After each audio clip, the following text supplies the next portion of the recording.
ఓం శక్తి రూపిణి శ్రీ చక్రవాసిని నీ దివ్య పాదాలకిదే నీరాజనం. విజయనగరి గ్రామ వేల్పువై విలసిల్లు పైడి తల్లమ్మకు నీరాజనం. జగదీశ్వరి నిఖిల నీరాజనం.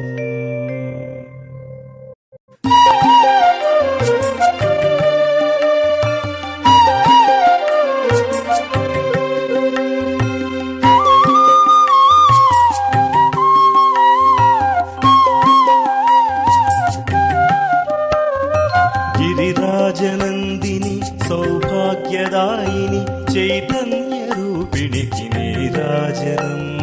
శ్రీ గౌరి శ్రీమాత తనుజ సంహారిణి సింహవాహినికి నీరాజనం. జగమేలు సాంభవి దీన జన బాంధవి విజయనగరేశ్వరి నీరాజనం. పైడి మాంబకు స్వర్ణ నీరాజనం.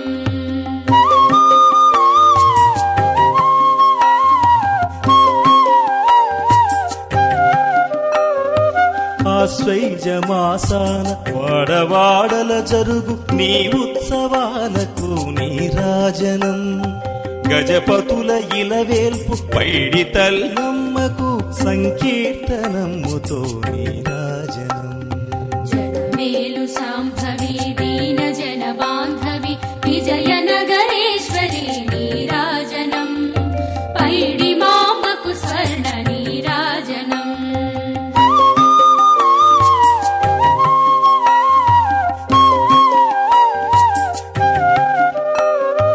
జనుల హృదయాలలో ఆత్మబోధను చేయు వేదరూపిణికి నీరాజనం.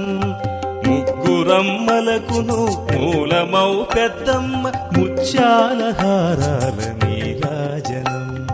జగమేలు సాంభవి దీన జన బాంధవి విజయనగరేశ్వరి నీరాజనం. పైడి మాంబ. జై పైడిమాంబ, జై జై పైడిమాంబ.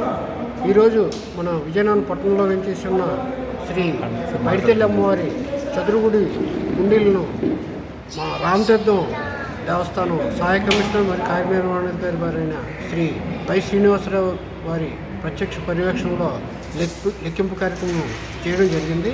ఈ లెక్కింపు కార్యక్రమం 31 రోజుకు గాను అమ్మవారికి నగదు రూపేణ 11,53,224 రూపాయలు, అదేవిధంగా చిల్లర రూపేణ 77,906 రూపాయలు వరసి 12,31,170 రూపాయల ఆదాయం సమకూరింది. అదేవిధంగా అమ్మవారికి 26 గ్రాముల 800 మిల్లీగ్రాములు బంగారు వస్తువుల రూపేణ, అదేవిధంగా 285 గ్రాములు వెండి కడియాలు వగేరాల రూపేణ అమ్మవారికి ఆదాయం సమకూరింది. దయచేసి భక్తులంతా గమనించవలసింది ఏంటంటే అమ్మవారికి మొక్కుబడిగా మంగళసూత్రాలు, ఈ శతమానాలు అవి వేస్తున్నారు. అవి చాలా మట్టుకు తనిఖీలో గిల్ట్ నగల కింద వస్తున్నాయి. కాబట్టి దయచేసి ఆ అమ్మవారికి సమర్పణ చేసేటప్పుడు ధర్మకాటాతో పాటు అమ్మవారి హుండీల్లో వేయవలసిందిగా భక్తులను కోరుతున్నాం. జై పైడిమాంబ, జై జై పైడిమాంబ.